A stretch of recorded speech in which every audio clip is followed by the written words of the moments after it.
Good evening, and tonight on the programme, action from 3 games in the First Division, and leading the way, the day's outstanding match, Ipswich Town against Liverpool. Mariner flick on, Owen here, he's lost out, and here's Ward. Also the goals from Sunderland against Arsenal, and then our second main match, Tottenham against Manchester City. Also tonight, the full FA Cup draw made earlier this evening, and all the latest news as well. And indeed, on both counts, it's hard to keep one man out of the news. Well, yes, Brian, these days you can't keep Malcolm Allison out of the headlines. His Crystal Palace team score 4, and then they're drawn at Manchester City, of all places, in the Cup. Enfield are the only non-league side definitely in that third round, but 5 others are still alive. And as Nottingham Forest lose at Leeds, Brian Clough and Peter Taylor are both on the continent looking at players. And Jim Rosenthal will be back later on with all the details in the programme, but now it's action as Ipswich face Liverpool. Ipswich came to this match in 3rd place in the First Division, with Liverpool having taken over #1 spot last Saturday. And it was a match that had taken East Anglia by storm. 32,000 packed into Portman Road for this one, and thousands more locked outside. The game was covered by Anglia Television commentator Jerry Harrison. No injury problems for Ipswich after that UEFA Cup trip to Poland, despite some worries about the midfield trio Tyson, Walker and Murin. So that means they're at full strength, with one notable exception, the captain Mick Mills, who's with me here in the commentary position. Ipswich haven't beaten Liverpool here for 4 seasons, and that was when Paul Mariner, acting captain today, scored the winner with a spectacular header, the first time he'd ever played against Liverpool. For Ian Rush, it's the first time he's played in the First Division. At 19, the youngest player on the field, coming in for the injured Kenny Dalglish, an incredibly difficult game for him, although he has played here before for Chester in the Cup last February. Liverpool haven't been without Dalglish for 3 years in the league, and with Phil Thompson also missing, this is a really severe test for the quality and depth of the club, which has set the standards for all the others for the last decade. David Johnson knows this ground very well, of course. 4 seasons here. He was Ipswich Town's first big city signing and an important cog in their development. So the referee here is Darryl Reeves from Uxbridge. The atmosphere really passionate. All the gates except one for Liverpool supporters closed more than half an hour before the kickoff, and it's going to be Ipswich in the white shorts to get things underway. Ipswich, after one severe test of character in Europe, here's another of a very different sort. Liverpool, the leaders, 2 points better off, but of course they played 3 games more. Mick Mills, what are the important issues here, do you think? Normally when you play against Liverpool, it's important not to let their strong midfield section dominate matches. But today, without Phil Thompson at the back, it's very important that our front players play as well as possible, because it's possibly going to pay off to take the game to their weaknesses rather than their strengths. And Ipswich today, strangely enough, have more internationals in their side than have Liverpool. Gates, of course, one of them. Kennedy, the other one, flicking on to Johnson. Back into Souness. Johnson getting a return. And the boot to a free kick. Osman in there sharply. And Irwin decides whether he's going to come up or not, and at the moment he is, and it's Sammy Lee making a run towards the other side of the penalty area as Kennedy floats it in. Johnson and Irwin up here, and Cooper superbly off his line. Kennedy, easy one for him. Rush does well to get the return to him. Rush and Burley. In for McDermott. Not a bad ball, and it was covered quickly by Butcher.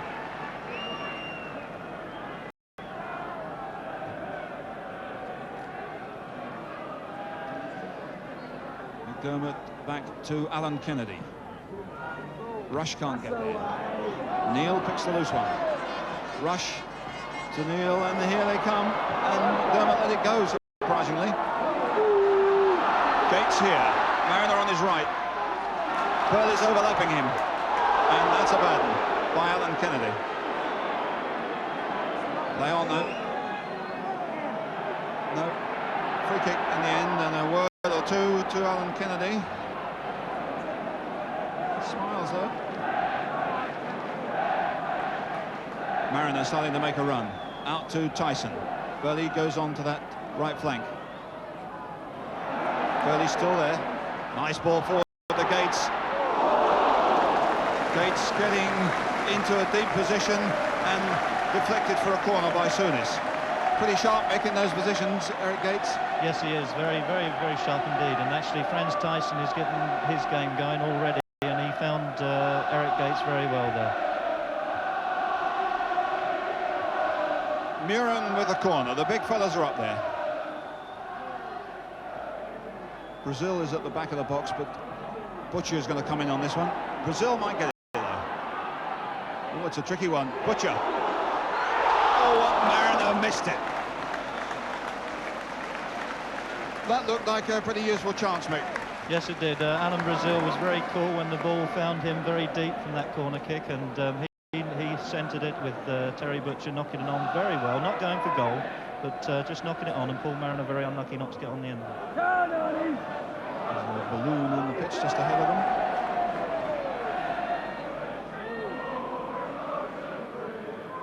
Here comes Butcher. Forward for Brazil. Hansen is there. And here's a chance here.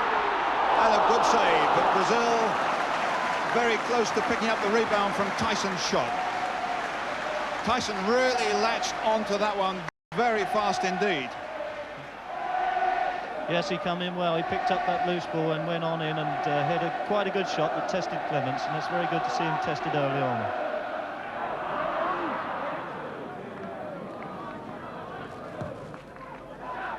Up goes Irwin. And walk. Forward goes Brazil. It's a great header. Brazil here with a chance. Beautifully done by Brazil. Clements well beaten, but the congratulations, of course, from Walk. Great breakthrough there, Mick. Yes, it was. It was a super header by John Walk. I thought there was a slight chance of the boy being offside, but once he was away with that, I really did fancy him. It was a similar goal to the one he scored against Peter Shilton the other week. So, with 25 minutes gone, it's Alan Brazil with his 7th goal of the season, and that's really got this game going and put Ipswich in the driving seat. In for Walk. Over there is Burley. Back comes Johnson.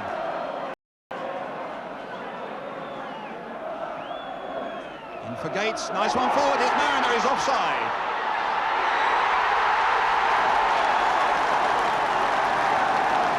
Protests from Mariner, but that flag was clearly up after that sharp bit of play by Gates.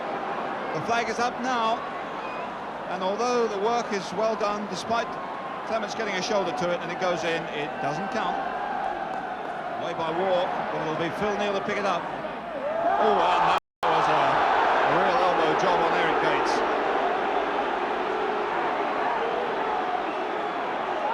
Not a pretty foul at all. Neal is about to lose the ball to Gates here, but woof. Eric Gates pointing the finger. I guess at who? Here's Osman with a free kick. Mariner flick on. Irwin here, he's lost out. And here's Walk. Walk coming in on those loose ones. Not from the 6-yard area, which we usually find him, but from a considerably greater distance. A mistake by Owen, really, Mick. Yes, Arnold Muren seized on it very, very well, and Johnny sized up the shot well, but it was always actually going wide of the post. It was turning the wrong way, unfortunately. Johnson out here with Russell Osman.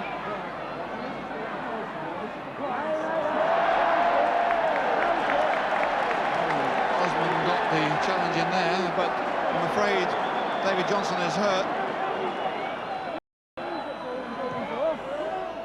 And here's Brazil. Hansen does well to get ahead to it, but it's still Ipswich. Look at Tyson out there. But Gates went for the shot alone. So it looks as if the substitute Jimmy Case is coming on, and sadly David Johnson limps out of this game. Well, that's a bad blow for Liverpool, already without Dalglish up front. It looks as if David Johnson, with a knee injury or just below the knee, he could be out for a couple of games, if that's as serious as it looks. Brazil going over there to try and cover Alan Kennedy, but he's been bypassed again. Well, Liverpool getting a fair bit of possession in midfield, but really they haven't caused Paul Cooper too many problems at that end.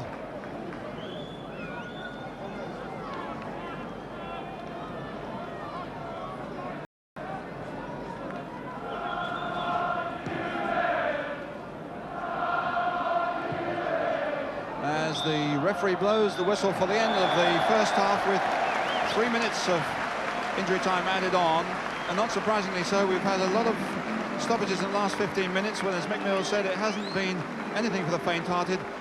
But there has been a goal for Ipswich from Alan Brazil after a great header by John Walk, and that gives them a very vital half-time lead. So the score as they move into the dressing rooms is Ipswich 1, Liverpool 0.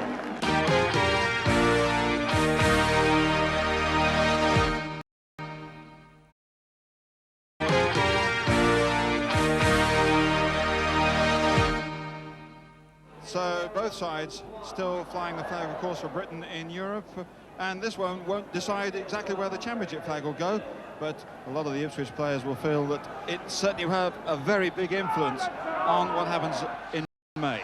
As we start the second half,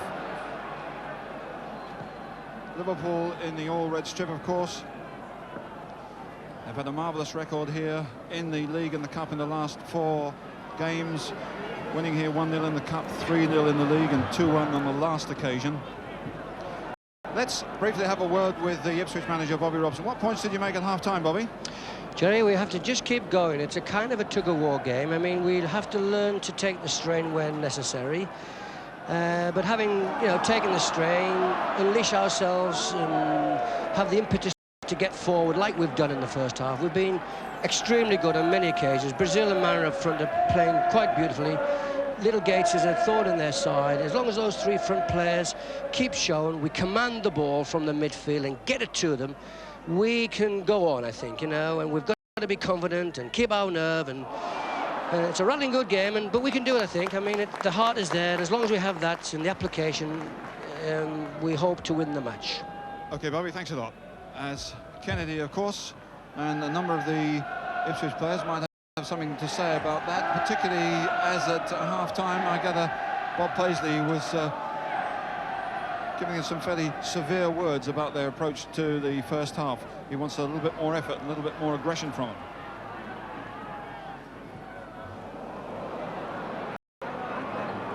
Burley deflecting off Souness.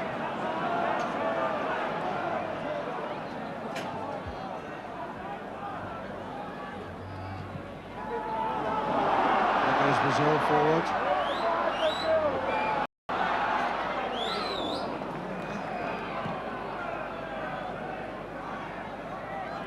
Flicked away by Rush, but no chance of a teammate getting all of that.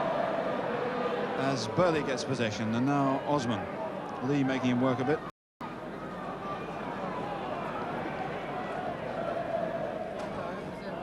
Mariner gets a push from behind, but it's still Ipswich in possession. Burley and Tyson here.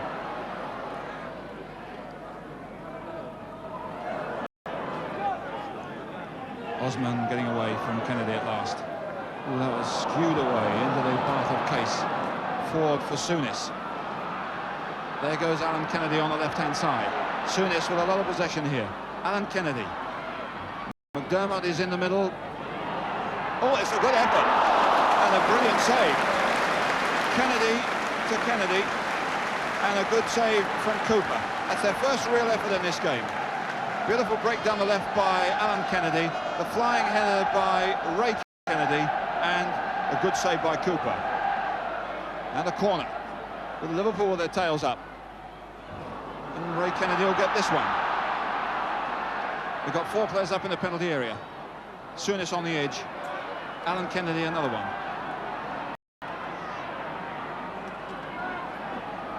Souness is running things at the moment. Souness looking dangerous all the time in midfield. Burley thumps it back. Here's Mariner. Hansen's always pretty close with him. That was straight to Kennedy. Burley did well to intercept, but it's still Liverpool. McCall. Muren can't get a hold of it. Neil can. And the tempo of the Liverpool game being increased as Souness tries to chip one forward. Oh, Butcher, the back pass hit the bar. Well, in this game last year, Alan Hunter put into his own net, but look at this one for a back pass from Terry Butcher. 1 or 2 players thought the whistle had gone, but it hadn't. It would have counted.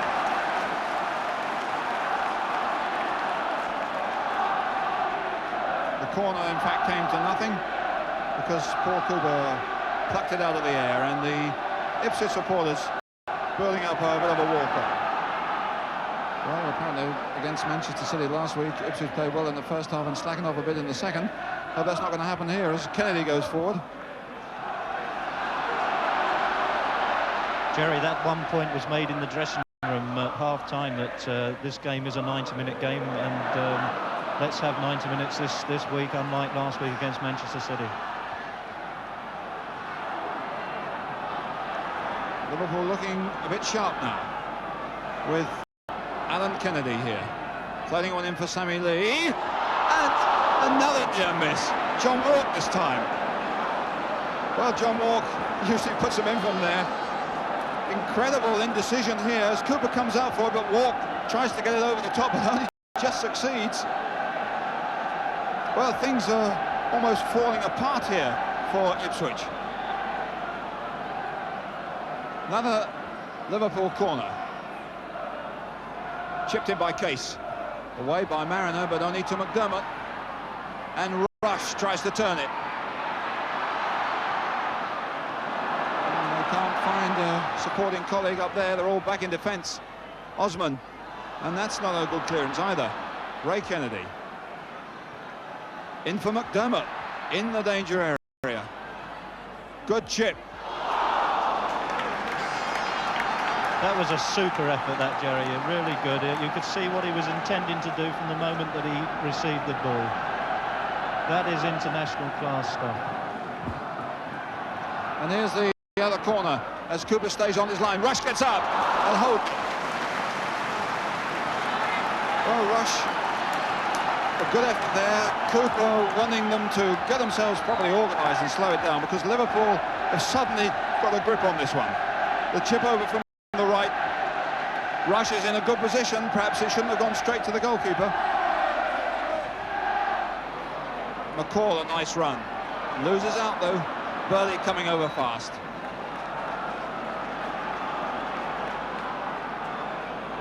Fast and furious now.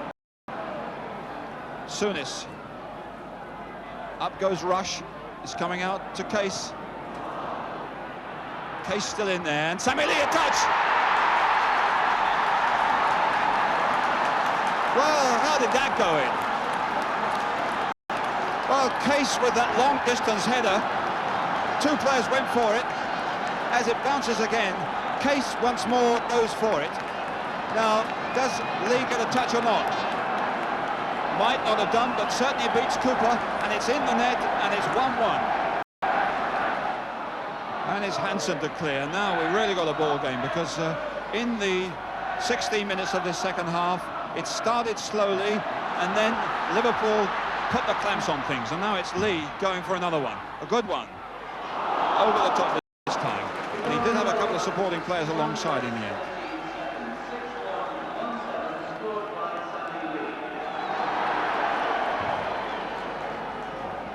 Well, Lee certainly went in there when Case's header came down in front of Cooper, certainly put the goalkeeper off, and 1-1 and well balanced now. Down goes Mariner, no foul, and it's mopped up nicely by Phil Neal.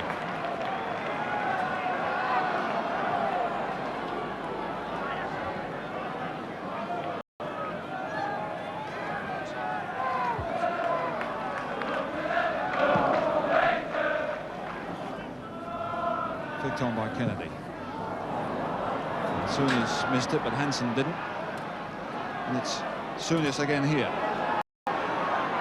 Rush and Sammy Lee up front. Lee asking for one into space. McDermott, other room for them.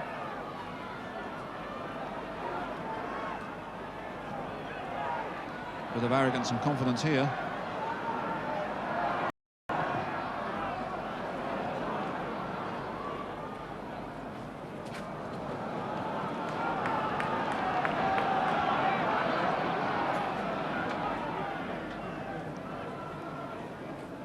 And now it's McDermott in for Rush, and here's Kennedy, but a touch which Burley did well to get in the way of, but Kennedy ghosting into those penalty area positions, causing trouble here. Yes, he does very well here, but actually I thought George Burley was really thinking well. He was always searching for a covering situation each time, and I always thought he was going to be the master for us. Deflected out for the throw. Well, can Ipswich produce something in the last 5 minutes? Haven't done too much in this second half. And Rush gets away from Burley there, and it's Lee to hold as two players go up in support, particularly McDermott. McDermott there is in a great position. It's a fine effort, ending in total disaster. Well, a typical Terry McDermott run, but I'd like to think that was an untypical finish, Mick. Yes, it was. He made a great burst there. I thought it was Russell's indecision down this right-hand side that caused it, and then Paul Mariner failing to go back in Russell's position. And fortunately, he made a complete hash of it. Case against Brazil. Plenty of players behind him if he wants to knock it back down the line. McDermott and Neal. And there's Burley to cut it out. And there is the whistle for the end of the game. So just as at Anfield in October, a point each, and a much better performance from Liverpool in the second half, despite those injuries. Jimmy Case with that header that caused confusion, particularly when Sammy Lee got in front of goalkeeper Cooper, and in it went. They could have had one or two more, albeit from Ipswich defenders, and they went very close, hitting the woodwork. And I think probably in the end, Ipswich quite happy to get a point. It didn't look like that at half-time. Still the major issue unresolved, and certainly that's the way it's likely to remain until May. The final score, Ipswich 1, Liverpool 1. Sammy Lee credited with that goal, incidentally. A 1-1 draw then, but one that left both managers full of complaints afterwards. Bobby Robson of Ipswich said, "I could throttle a few of my players," to which Liverpool's Bob Paisley added, "I shot two of mine at half-time." Robson added, "We dropped a point because of a poor second half, and we did the same at Manchester City last week. I'm not disillusioned because I know we have quality here, but I'm very disappointed." And Bob Paisley added, "We never moved in the first half. Movement makes passing easy. We just didn't start." And indeed, just before we move on, you saw David Johnson carried off there. Well, the news tonight is good. It's nothing more serious than a bruised knee.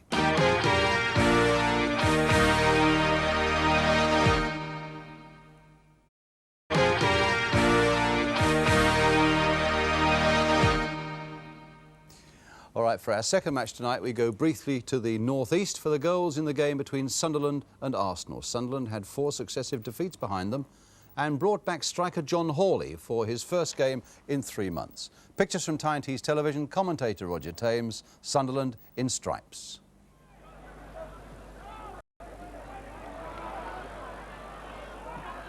Arnott trying to slip it through to Bolton. Young crashing into the tackle. Bolton going forward. Hawley tries one. Oh, what a goal from Hawley! Unbelievable! What a return as well. He really whacked that one.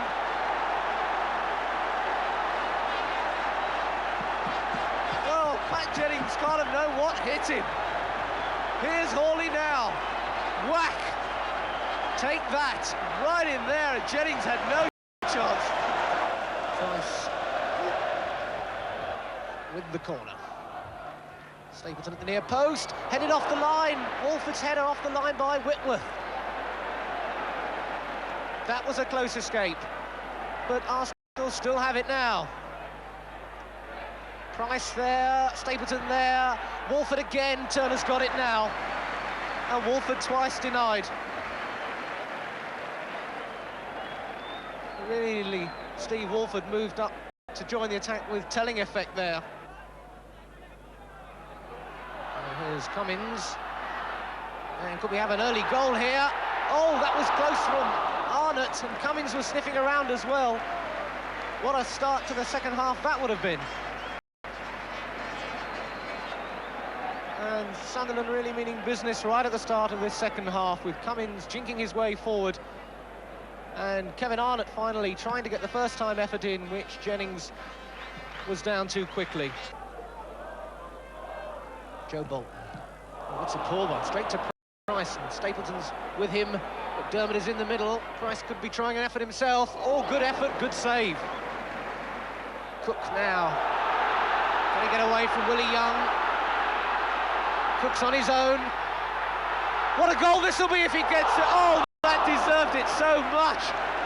He did absolutely everything he could and more besides then. Cook. Cummins. Whitworth now. Spare men in the middle. Here's Arnott. Hawley's in the middle. Has he delayed too long? Hawley still wants it, but Arnott still got it. Oh, beautifully done by Kevin Arnott. That really was sheer class. Well, everybody must have thought that Kevin Arnott held on to it too long, but he knew better. And he kept control, he looked up and he picked his spot and he just rolled that one in, cool as you like. So 2-0 to Sunderland, and how does it look now at the top of the First Division? Well, that draw between Ipswich and Liverpool has given Aston Villa the chance to go back on top tonight after their 3-0 victory over Birmingham City. Manchester United move up to 4th place on goal difference despite being 2 down at one time against Stoke at Old Trafford. Everton move up to 5th, and Arsenal now drop to 6th with that 2-0 defeat at Sunderland. All right, now for the rest of the national news and the draw for the 3rd round of the FA Cup, here's Jim. Well, I'm sure many of you will have sat and suffered listening to the cup draw, waiting for your team to come out of the velvet bag at Lancaster Gate. They're agonising moments, and you can see that managers suffer as much as anyone. We were with John Bond of Manchester City and Keith Birkinshaw of Spurs when this evening's draw was made. Number 17. Ipswich Town. Oh. Number 2. Against Aston Villa. Oh, what a game. Number 22. That's us. Manchester City. Tottenham. Number 13. No. Against Crystal Palace. What do you think about that? Malcolm. Number 32. Did he do that, do you think? Queen's Park Rangers. Number 39. Against Tottenham Hotspur. Doing battle with Terry Venables. Yes, but it's, I think you can forget about managers, you know. I think there's too much said about what managers are going to do in these sort of games. It's about the players at the end of the day. And we must have a fair chance there. Now, Malcolm said some pretty unkind things about you a fortnight ago on this programme. I mean, have you had any conversations with him since then? Yeah, I've spoken to him on the phone, and he said if we can't criticise each other and have little chats, he says, and be mates together, he said, what's the world coming to? I said, lovely. I mean, as I said all the way along, that didn't really bother me. If he'd have said, if Keith here had have said the things that Malcolm said about me, it had hurt me a lot more than if Malcolm had said. I mean, I don't bother. It don't bother me if Malcolm says them. I mean, I've taken them since about 1954 now, so I can keep taking them. In those old West Ham days. Well, that's right. But a game you look forward to, no? Oh, yeah. Yes. Home draw is all you can expect, as I said. Well, that ties the talking point of the third round, and Malcolm Allison was apparently visibly shaken when he heard about it in the Palace press room. But he says he knows what to expect of the City players. Well, West Bromwich Albion knocked Coventry out of the Cup last year, and there was a sending off in their league game this afternoon at Highfield Road. Alistair Robertson, Albion's Scottish centre-half, was given the red card by referee Don Shaw, this for a foul on Andy Blair. And Robertson, his testimonial season, has just come back from a 3-match ban. Coventry the winners there, 3-0. Meantime, at Luton, referee Mike Bidmead was knocked out, unintentionally, I should stress, when he was hit on the side of the head by a clearance from Luton defender Mark Azelwood. Both trainers came to his rescue. The match was held up for a couple of minutes, but he recovered and saw Luton beat Preston 4-2. And Lil Fushillo scored for Luton in his comeback. 2 broken legs have kept him out for 2 seasons. Sadly, there are reports of crowd trouble today. Barriers collapsed at Tranmere and at Wimbledon, where fans spilled onto the pitch in an incident sparked off by the players. Wimbledon and Swindon players scuffling in the goalmouth. The fans surged forward and a barrier gave way. But no one was seriously hurt, and the match finished 2-0 to Wimbledon. And there's news tonight that Nottingham Forest are preparing a bid for European players. While Forest were losing at Leeds today, both Brian Clough and Peter Taylor were in Germany to watch Bayern Munich. They saw 2 players have an outstanding match. They were Einar Øst, the Norwegian international defender who once interested Arsenal, and Kurt Niedermeyer, a 25-year-old central defender. He won his first cap for West Germany against Holland a few weeks back. Peter Taylor describes the trip as fruitful and says he expects further developments. And tomorrow he's due in Holland to watch, as I understand it, Ajax. And the last word tonight with the Crystal Palace manager, Malcolm Allison. He says he's prepared to release goalkeeper John Burridge, who's been out of the first team all season. Terry Venables is interested in taking Burridge to Queen's Park Rangers, and that's an ironic twist because he dropped Burridge in the first place. But he faces competition from a First Division club, and we understand that club's Southampton. Well, still to come tonight, the action from Spurs against Manchester City.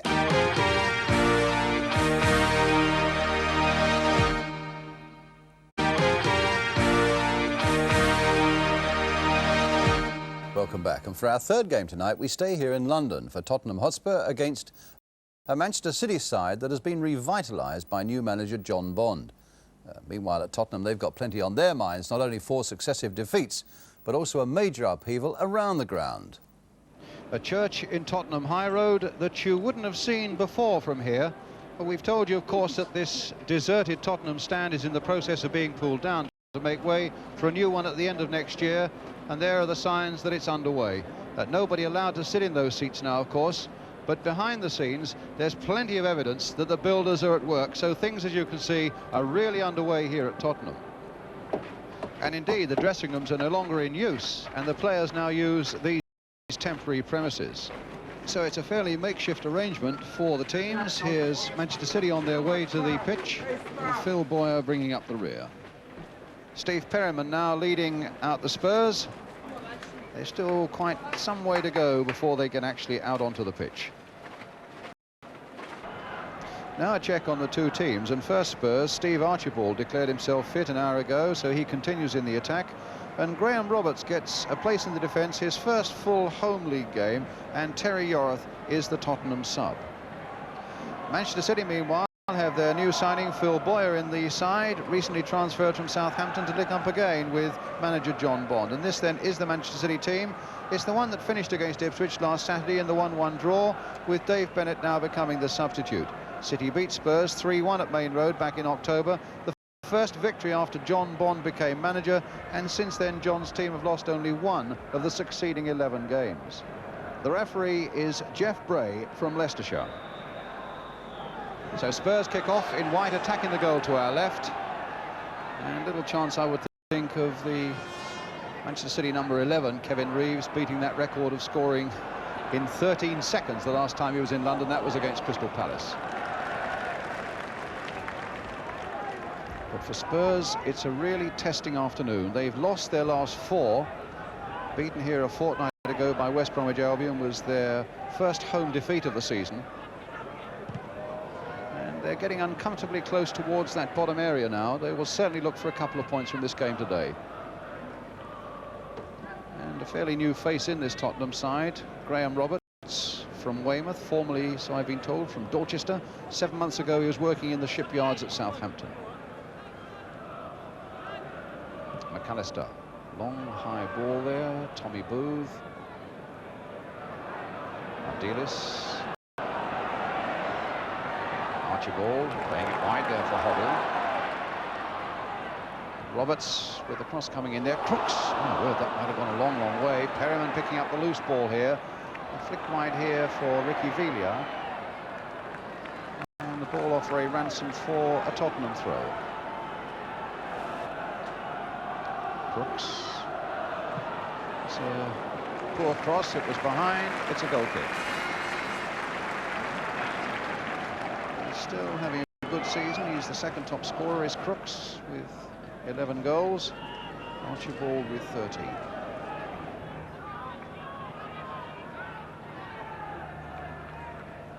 Tottenham's throw.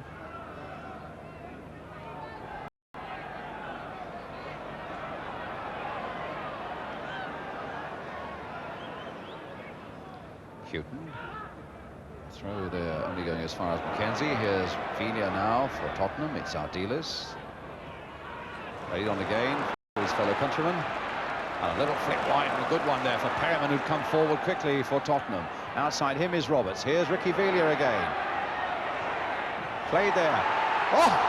And Archibald!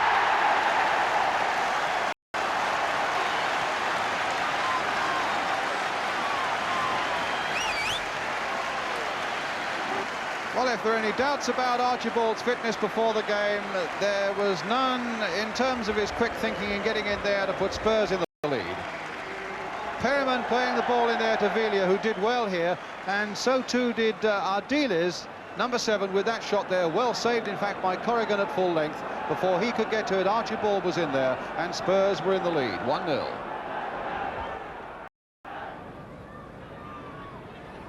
Perryman. Houghton.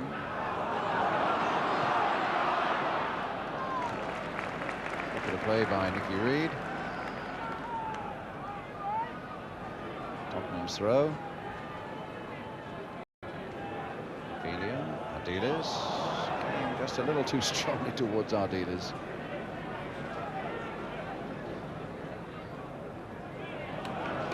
Ardiles, who is due later this month, of course, to go to Uruguay to play in the Mini World Cup there. Spurs will miss him for 2 or 3 games. Crooks, nice play here by Tottenham. Ardiles trying to get it through to Crooks again. Houghton. Now Perryman, will he rifle one from a long way out? Well, he caught it well, but it was a good 3 or 4 yards wide.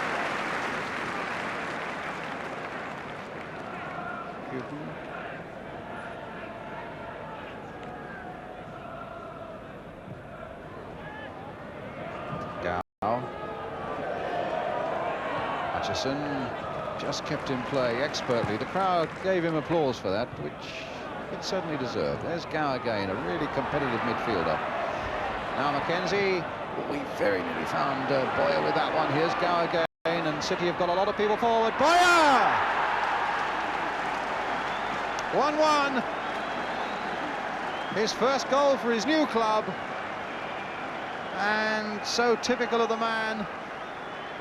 And the man who bought him, John Bond, I would have thought, well, that's repaid something. And it was a really beautiful header.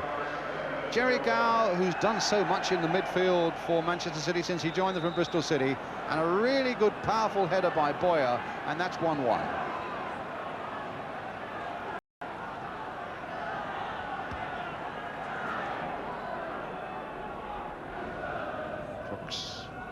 Stopped by Gow.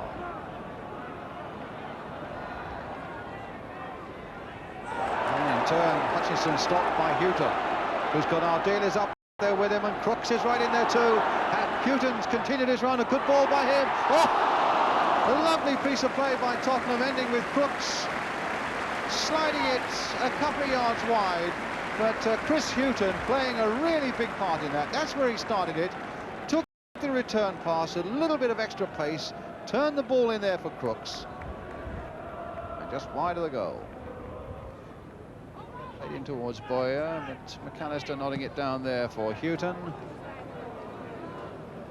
And the ball just out of play. Half-time whistle, and the score at 1-1, with Steve Archibald having put Spurs into the lead, and Phil Boyer getting the equaliser for Manchester City. Talk about the blustery conditions here at half-time. There's a flag showing the wind blowing in one direction, and further along the stand, well, there you are, blowing in exactly the opposite as we now start the second half. So Manchester City start the second half, attacking the goal now to our left. The score at 1-1, and a good attacking record, City. They've scored 12 in the last 5 games. So they're scoring at more than a rate of 2 a game, and certainly so far as statistics go, in the last 16 games, Spurs have been close to conceding 2 every game. Which gives the suggestion there might be 1 or 2 more goals in this game yet. At 1-1 then, Tommy Booth with the header for Manchester City. The strip of sky blue. Lacey dispossessing Kevin Reeves. Hoddle, a turn, and pass through the legs of Paul Power. McDonald getting there and finding Boyer. Played on nicely by him for Paul Power. A beautiful cross played in there, and Reeves meeting it superbly, and down went Danes. But a really beautiful move by Manchester City. Really sweeping pace there, Paul Power, and what a ball it was he played inside for Kevin Reeves there. And good work by Barry Danes. Boyer, very active indeed, shaking off Villa there, finding Hutchison. Cross coming in there, Reeves is there, and so too was Mackenzie, and Mackenzie's header went straight to Danes. Good cross again from Tommy Hutchison, looking up, measuring it up. Perfect there for young Steve Mackenzie, and his header going straight to Barry Danes. McAllister, Hoddle, nicely played inside for Perryman, and now Crooks setting it up this time for Ardiles. Still Ardiles, the crowd really enjoyed that. Villa's close at hand. Here's Ricky Villa. Ardiles again, trying to get in behind them, and Corrigan gathering the ball. And applause all around the ground for Osvaldo Ardiles.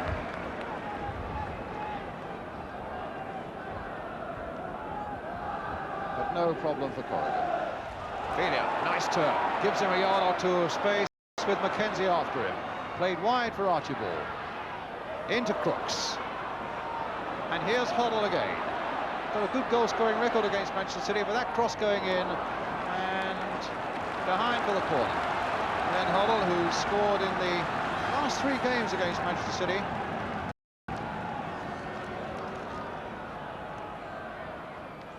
And here's Hoddle again. And he's done it again!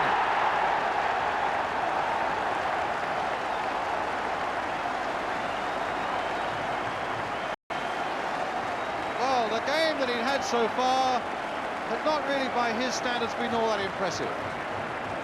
My word, he hit that one. It deflected off the line into the roof of the net, but it's Glenn Hoddle's goal.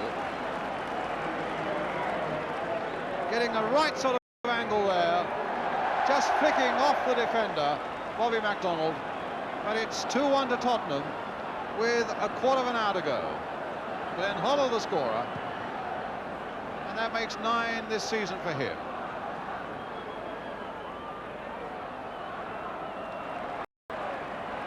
It's with McAllister, and now it's with Danes. Slight bit of relief, which will be improved still more if they can hold another 15 minutes. It's a long high ball there towards Garth Crooks, and Crooks getting the better of Tommy Booth. An easy thing to do. Here's Villa. I thought he was going to get it onto that right foot for a moment. That might have been trouble for Corrigan. And Ardiles in the end making sure that City go no further forward. And they're going to take Ozzy Ardiles off. And Terry Yorath comes off. So Yorath will stiffen up that midfield now, no doubt, with a lot of attacking. And in fact, Mackenzie is coming off for Manchester City. And Dave Bennett coming on for them.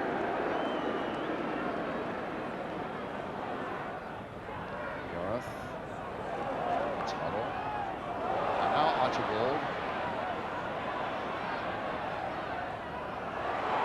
Huddle again. Suddenly sprung to life with that goal, and then with a shot that wasn't far off the mark and hit with great power. Archibald playing it into him there. Economy of effort, but a great deal of power. Power going in there. It was Archibald who got it away, not very far though. Hoddle nicking it on, and now a chance. There are two up. Vigna is supported by Crooks on this side. Vigna going all the way. No, Crooks. The linesman's flagging, and it's offside. Surprise on the face of Garth Crooks, and there couldn't have been much in it. The linesman was right up there.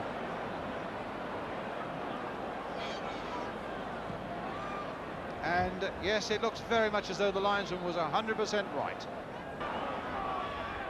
The ball out of play again. It's a Tottenham throw. And we're in the last seconds.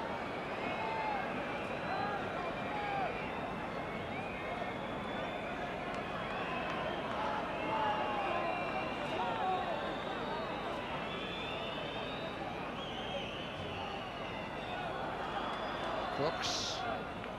We're into time, added on now as Gareth tries to keep Spurs right forward there. It's Ray Ranson now with the job of starting something from deep for Manchester City. Lacey takes the ball away amongst the builders' equipment on the far side there. And we shall need a substitute ball. The referee looked at his watch and pointed, saying, I shall add a few seconds on for that.